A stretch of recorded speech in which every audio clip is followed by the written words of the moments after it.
All right, everyone, welcome to another edition of the Good Life Small Business Podcast. I'm your host, Brian Blakely, and I'm excited to be joined today by Grant Stahla of Stahla Services here in Lincoln. This is our first podcast outside of Kearney, so I'm excited about that. So, Grant, thanks for joining us. Absolutely. Thanks for having me. Yeah, so let's get into it and get to know you a little bit more. What books are you reading or listening to right now? That's a good question. I like to listen to audiobooks all the time. Yeah. My most recent one is the The Lifestyle Investor by Justin Brown. Okay. And he just released this book. It's his first time producing anything, but for the last 10 or 15 years, he's been investing in all sorts of things: businesses, real estate, commercial real estate, and residential. And so he just kind of goes through and walks through his deal making that he does. That's kind of the name of his game. He likes to structure the deals in the way that he has extra time for his friends and family. But also he makes it so it's beneficial to the business and the investors at the same time. So it's been really fun to think about the big picture financials behind mergers and acquisitions and just hard money loans and commercial real estate, whether it's remodels or starting up from scratch. But kind of trying to figure out a win-win for everyone? Absolutely. Yeah? Yeah. Very cool. What's the name of that one again? It's The Lifestyle Investor by Justin Brown. Okay. I haven't heard of that one. Yeah, part of the reason I do this is because I'm selfish and I want to know more books that I can read and podcasts and things like that. So it's good to know. For sure. So how about podcasts? Do you listen to very many podcasts, or are there certain ones you listen to? Yeah. So he has a podcast. Okay. I've been listening to another one I listened to. It's called Tractionville. Okay. And I listen to it because we are implementing Traction, or as some people call it, it's EOS, the Entrepreneur's Operating System, with my Stahla Services business. Okay. So it's like the name describes, it's an operating system, and that the goal is to make the business work for me and not me work for the business. Sure. It's really fun. It's geared towards people that like to grow businesses, that like to scale them, and potentially have multiple businesses. Everyone in the company loves it. It gives us a meeting pulse. It gives us clarity around the accountability chart. Okay.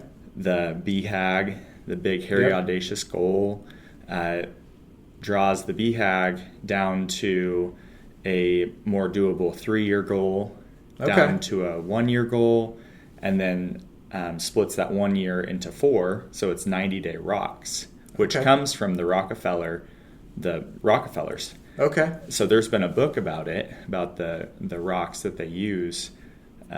EOS, or Traction, is a conglomeration of all the best tools that Gino Wickman could find, which is the author and founder of Traction. Yeah. So I've started reading Traction. Oh, good for you. I haven't finished it, but I started it, so I know. Yeah. It's a good book so far. I can't even remember why I got stopped, but it's a good system. A lot of people, from a culture standpoint and just effectively running a meeting and all that good stuff, a lot of people have said good things about it, so I need to finish it. Yeah, we love it. Cool. Awesome. Great. Well, let's just kind of go back. You've got a really interesting story. I was listening to another podcast that you were on, and just kind of your small business journey. Take us back, kind of walk us through that, and just let everybody know more about you and your story. Yeah, I grew up and lived in a few different states growing up, and went to 9 or 10 different schools. So I had a good variation of people, friends, lived around different family members. Sure. And that was wonderful to experience more of the U.S. with just different cultures. But my biggest blessing with starting this business is that my family I have 13 different family members that have their own small business. Oh, wow. So it's been a huge blessing because I grew up and that was more of the norm versus a job being the norm. Sure. A lot of them are in real estate, whether that's single family home rentals or mobile homes, Sure. mobile home lots, Yep. sales. And so growing up, I thought that was really neat. I had different businesses with selling things on eBay, Yeah. buying and selling terrible cars that broke down, Yeah. lawn mowing, detasseling, lots of different jobs and businesses.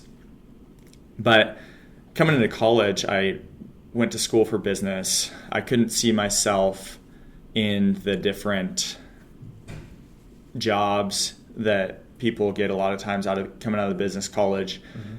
I found out there was an entrepreneurship program, and I went through that, the University of Nebraska Lincoln's entrepreneurship program. Okay. And my junior year, I took all the classes that they had. Yeah. And then I found out that there was another entrepreneurship program. It's called the Engler Agribusiness Entrepreneurship Program, or just Engler.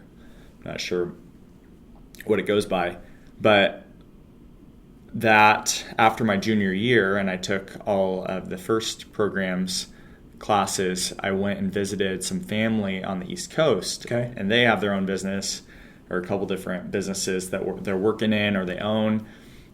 And I gave them these 3 or 4 different ideas that I had coming out of these classes where Yeah. I was the leader of each little group. And in each group, there were different businesses that you were supposed to work with. And some of the classes were marketing, some were focused on finance or business plan. Yeah. But I was the leader, and I had 4 different businesses, and I really actually wanted to start something. Yep. And soon. So I went to the East Coast and visited family, and I was telling them about the different ideas, and one of them stuck out. It was an entertainment trailer.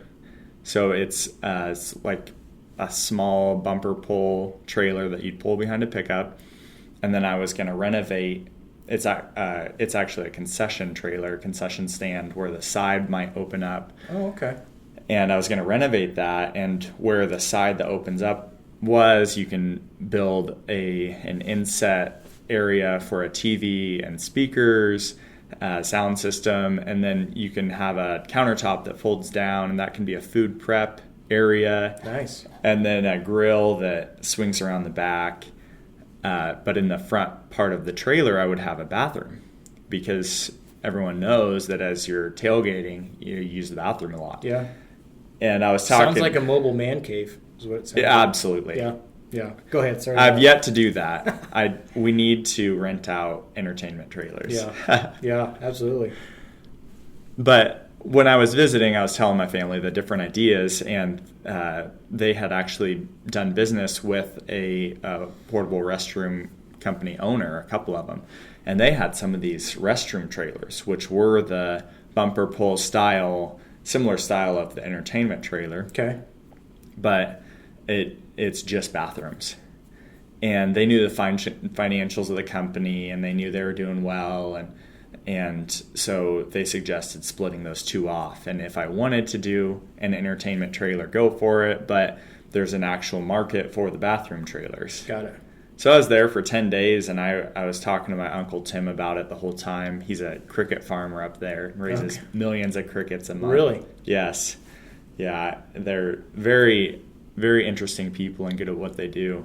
But we just really talked all about the idea, and at the last day, I turned to him and asked him, "Is there any reason why you think that I shouldn't go home and buy a trailer?"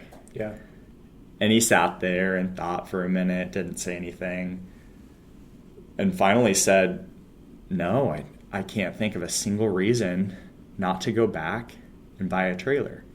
Now, these trailers were $20,000, $30,000 8 years ago, and for the smallest trailer from a lower end company, but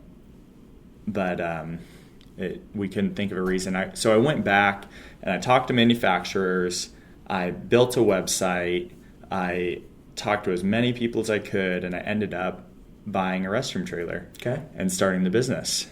And after I bought a trailer, I realized that you needed a truck with a waste tank to pump out the waste from the trailer. And, you kind of realize these things that you need as you go along. Sure. But that if you knew everything that was going to come up, and all the issues and things you'd have to buy, no one would start a business. Right. You never get into it. Yeah. Absolutely. So I bought a trailer, and then 2 months later I entered a business plan competition at the University of Nebraska.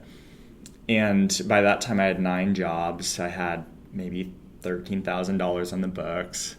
And I entered the competition and I ended up winning it. And the grand prize was $50,000. Wow. So that in addition to my other financing was a huge kickstart to my business. So skip forward to today, we have 36 trailers, and we just put in another order for 18 more. So we'll have 54 trailers by the end of the year, and 10 trucks, 9 employees, 3 locations, 1 in Lincoln, 1 in Omaha, and 1 in Kansas City. Okay. And then next year we're looking at opening 2 to 3 more locations. Wow. Congratulations. That's awesome. So there's a lot there that I want to talk about. One thing that I found interesting, though, is that when you were talking about that contest you're in, when I was listening to the other podcast, you mentioned that, you entered this and that actually having some revenue on the books and some experience and being able to show that you could make some money with this, that is really what propelled you to win that contest. Yeah, that's exactly right, Brian. I'm actually a judge for that contest now. Okay.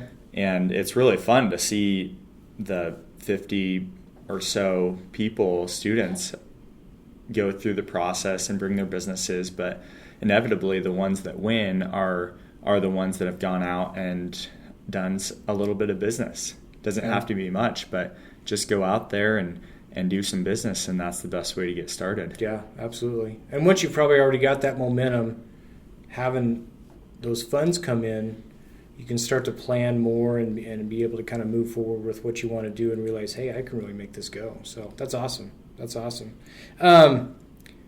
What's your favorite part of being a small business owner? Because when did you win the contest? Was it earlier? March of 2014. Okay.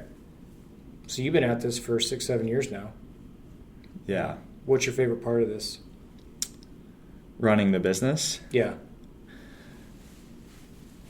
I guess, and the other part of that is too, you didn't really know any different. I mean, there's a lot of people that they grow up and look at starting a business as a really risky proposition where maybe their parents always had a job where, they went to work and earned a salary or whatever it may be. But starting a small business is something that is scary to them. But you really didn't know any different. Like, that was the norm for you. So this is probably just, something you had planned on doing the whole time. Yeah, I would agree with you in that with my upbringing, I was encouraged to take my business future and my job into my own hands. Yeah. So that was an asset. Yeah. For me. I would say that some of my favorite parts about doing the business now is having flexibility to think and do deals. Yeah. And to take the business in different avenues. And that's why the financial or the Lifestyle Investor book by Justin and his podcast that I'm listening to has opened up another world of just understanding business is business. Yeah. It's similar across the board. The money is how people can keep score, but none of that happens without the rock star people that I have. Sure. The huge network of people that are mentors, that have invested in me, that care about me, bankers, Union Bank, Frontier Bank. So none of this happens without that. But I would say my favorite part has been just the ownership of taking the business in different ways. Mm-hmm. And then each time I do that, it stretches me to think of the new systems, to need to reach out to my lawyer and my banker and my accountant and sure. and friends, people that have done a certain move, maybe opened up a location in Denver like we're looking at, mm-hmm. or maybe they're dealing with hiring issues like we are. Sure. So I would say that that's the most enjoyable part. Very cool. Talk a little bit about, because you're growing, you said you're in 3 locations looking in Denver. Has the challenge of scaling, was that more than what you thought it would be as far as adding employees, adding trailers, adding different locations? Was that always the goal from day one, or has it been kind of gradual? And just kind of talk about maybe some of the growing pains that you've had to experience with scaling the business. That's a good question, because growing kills a lot of businesses. Mm-hmm. When you grow, especially in our industry, or if you have an asset heavy industry, you may have more revenue, but you're cash poor. Mm-hmm. So if you're taking a big leap and maybe growing for the first time, you don't necessarily realize how much cash those $1 million of restroom trailers are going to need, mm-hmm. in excess of the loan. Yeah. And so if you're taking a big first step in that direction and you don't know that cash flow or lack thereof can kill you. Mm-hmm. It's been good because each year we've gotten more trailers, and it's been a gradual thing. It hasn't been all at once. We've grown every year for the last 7 years. So I would say that's been helpful, but this last year is the first year that we grew by the amount that we did, and then next year we'll double that. Wow. In just overall scope, with people, with trailers, with our customers, and money spent, money in. Mm-hmm. So it's a whole new business. Each year, each time we grow, it's a whole new business. So I wouldn't do it if I didn't really enjoy it, if I didn't enjoy busting through the ceilings. And our overall plan is to grow. Our big, hairy, audacious goal, our mm-hmm. BHAG, which is what traction is, what our goals, our year goals, everything is built off of. Mm-hmm. We are going to be in 50 cities and have over 1,000 trailers. Wow. So we went from 18 trailers a year and a half ago, and the end of this year we'll have 54. So we're going to be on track for that in maybe 10 or 15 years, Lord willing. Yep. But that's, so each year growth is within that, but we just need to know our ratios and numbers. Sure. Yeah. So we don't kill ourselves or shoot ourselves in the foot. Yeah, absolutely. Talk a little bit about maybe how your role has changed in your business. I heard you say that, you were willing to clean toilets, get your hands dirty, make repairs, things like that you could do in the beginning. I don't know if you're still doing that now. Maybe your role has completely changed where you're more of managing the locations and the trailers and things like that. But talk a little bit about how your role has matured or changed throughout, these last 6-7 years. Good question. Because that goes into what we were just talking about with scaling. Yeah. It's something I've thought about a lot this year, the accountability chart. So my current roles, I am the visionary, which is typically the founder, mm-hmm. Maybe CEO. So I'm the visionary, and then I'm the integrator. So I'm the one that meets with each department under me on the leadership team, mm-hmm. and then under the integrator, I'm in the marketing seat. Okay. There's other people in customer relations, people resources, operations, and finance. So we have 4 other seats on the leadership team.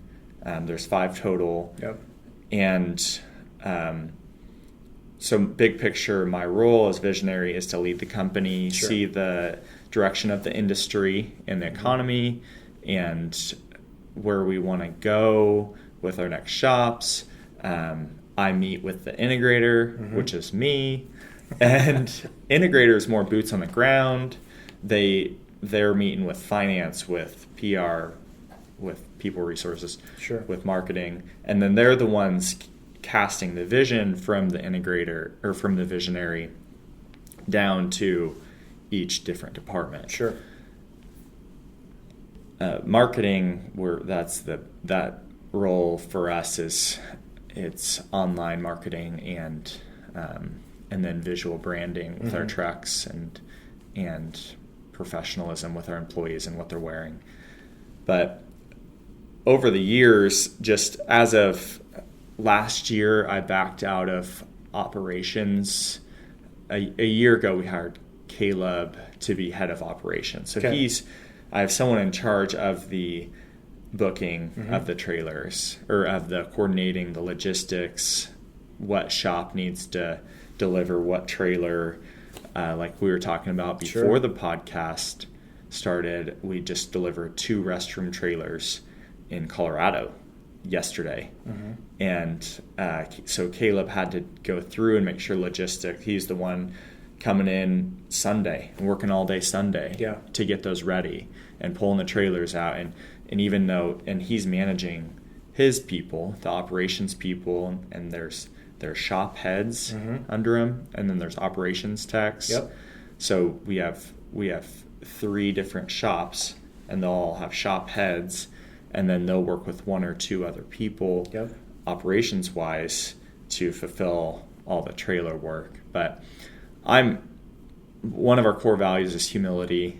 With that, we're all toilet scrubbers is my tagline with that. What I mean though is that within our role, we're going to do the responsibilities that are maybe a humble responsibility. Yeah. As visionary, I'm gonna be the one thinking at 8 or 9 p.m. at night about the direction of the company, or read those extra articles, or talk to those people, and do really work hard for the benefit of the company. I love scrubbing toilets and fixing things and delivering trailers, so I'll never give that up to every so often. But that's not my role anymore. Right. And I think it's important. The reason I ask, and your answer is great, because I think that as a small business owner, you start out doing the business, getting good at your trade, your craft, whatever it is, and it's hard to give that up sometimes. Where I'm kind of in that, I find myself in that position too, where you're really in the nitty gritty of the day to day. And for your business to grow, at some point, you kind of have to take a step back and be the visionary. Like I said, that's a great word. You have to be the visionary and see what the future holds, empower the people that you've hired, let them grow and become passionate about it. And but it's not always easy to do. So I think that part of your story is really cool. So yeah. Okay, so what part of your business do you wish you were better at?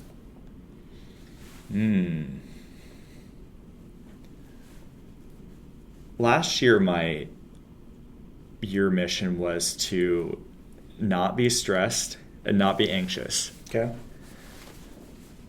I made that my goal last year because as we're looking at growing and busting through ceilings, there's always going to be challenging circumstances, and there's always going to be heartache and trouble.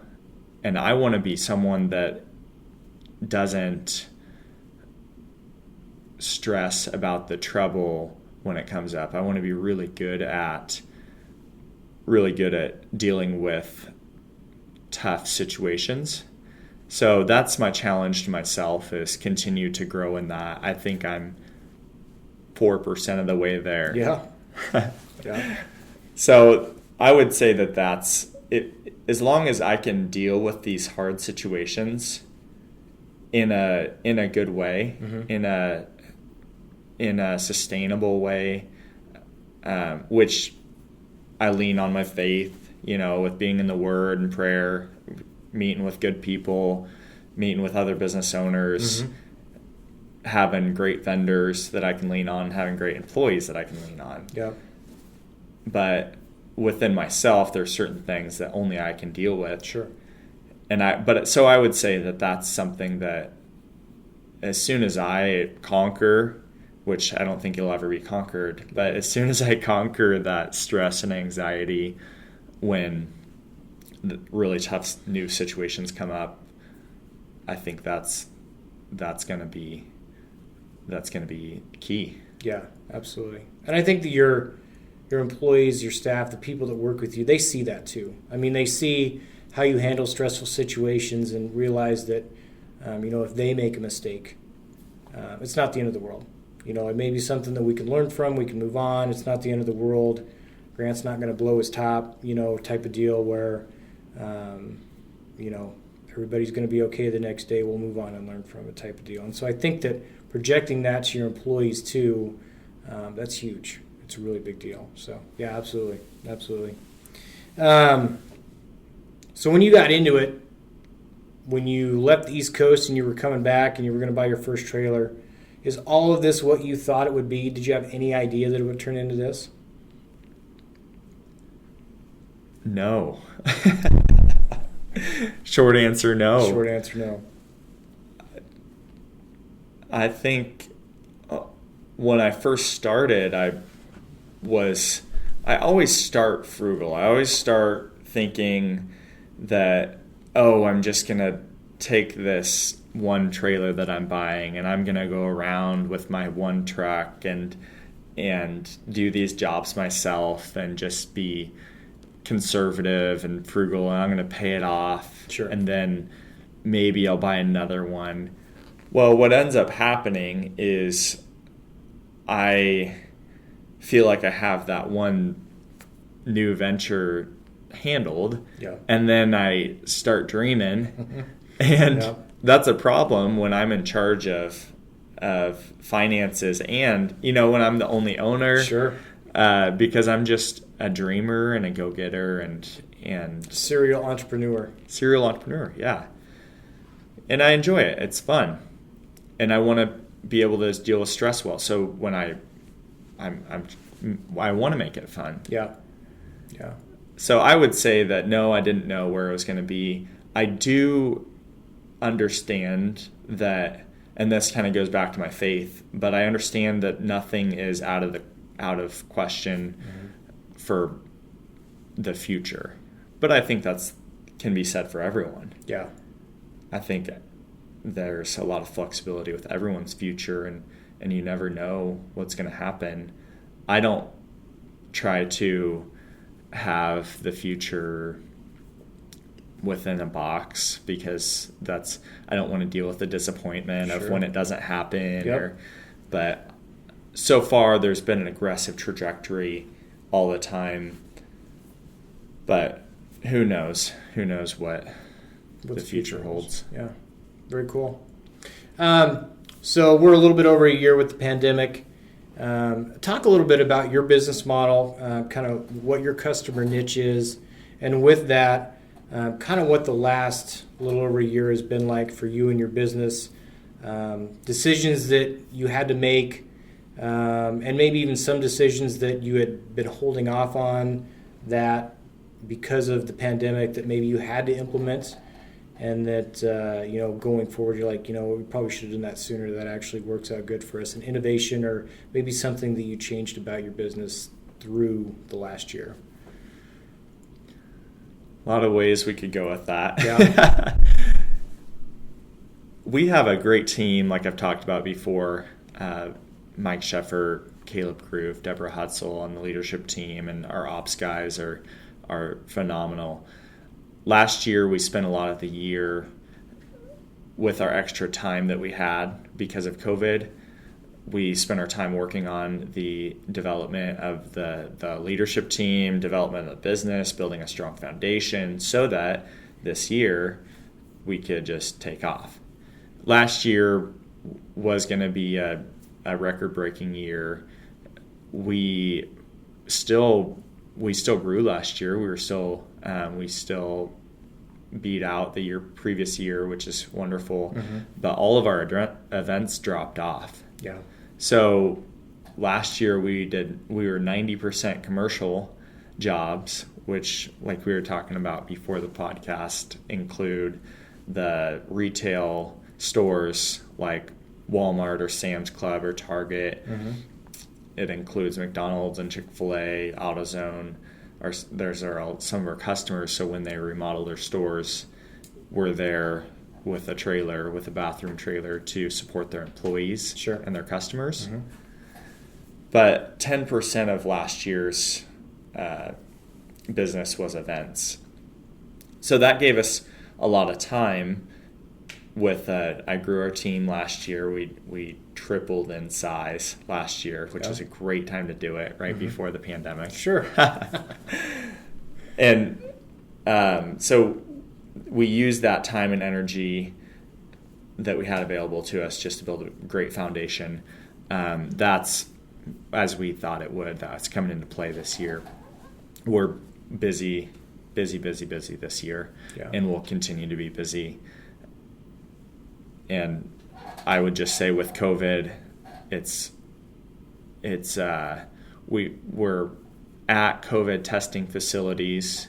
So there are some tents set up in parking lots where there's nurses and testers there, where we have trailers there to support them and the people going through. I would say overall the business is probably hurt a little bit from COVID, but we're pretty close to normal. Last year we were hurt quite a bit because of COVID. So it was just a year where we needed to be flexible and we needed to survive so we could thrive. Sure.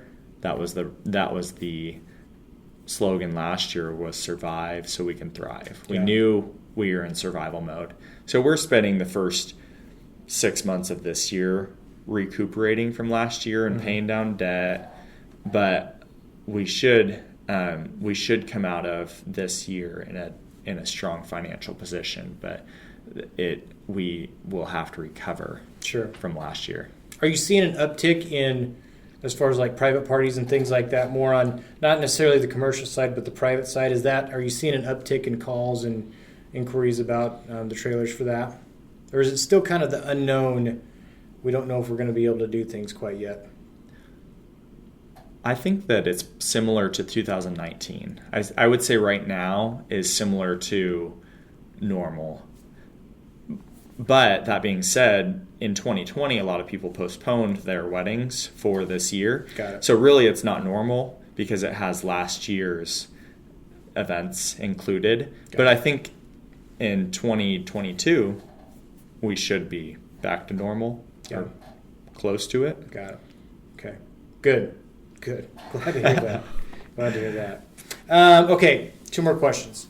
First one, if you were to go back and you're on the plane ride with yourself, coming back from the East Coast, what advice, if any, would you give yourself?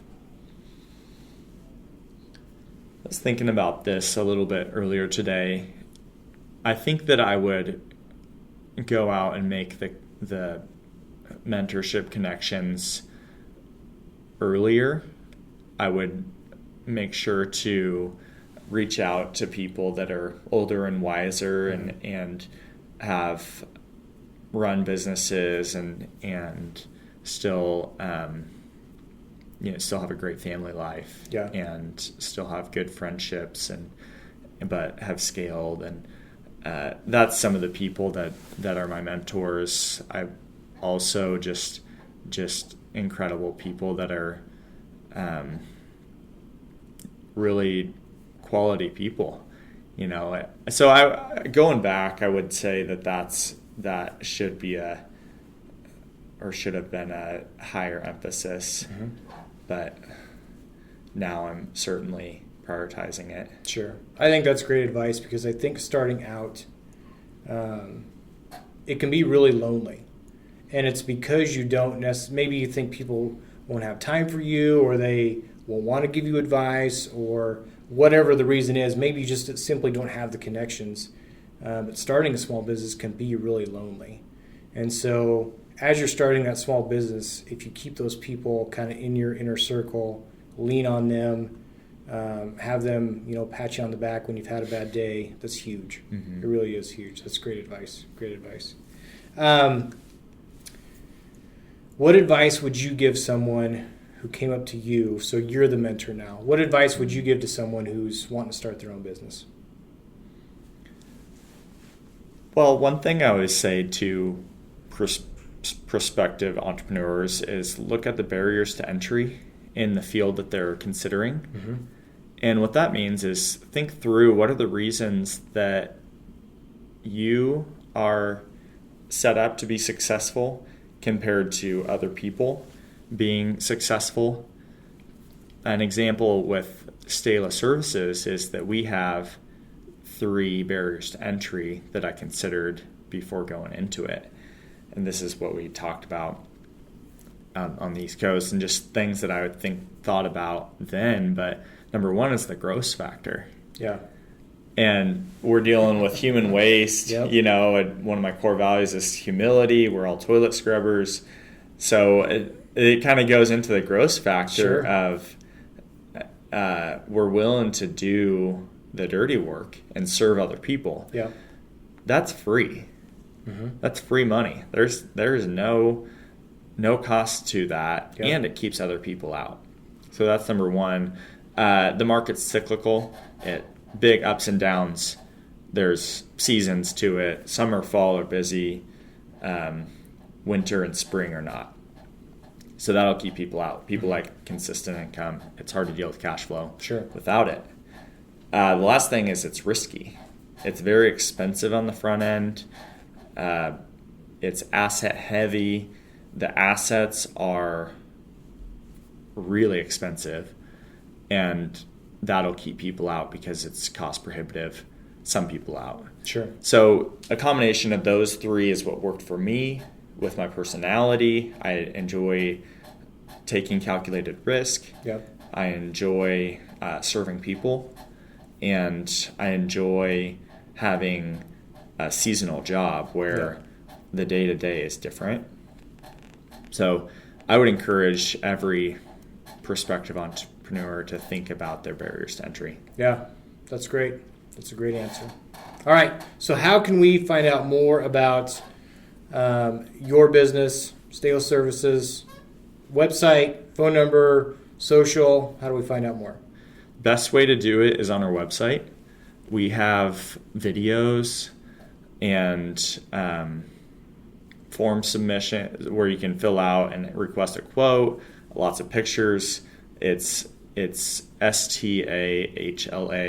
Services.com, and just go on there, and our wonderful customer relations people will get back to you, either Mike or Steve. Okay. Right now. But that's a great way to connect to us. Awesome. Sounds good. Grant, thanks so much. This was awesome. It was great to know, or to get to know your story a little bit more. I think that, just your story and kind of how you started and got things going is awesome. So thanks for taking the time. Really do appreciate it. Yeah, thanks for having me, Brian.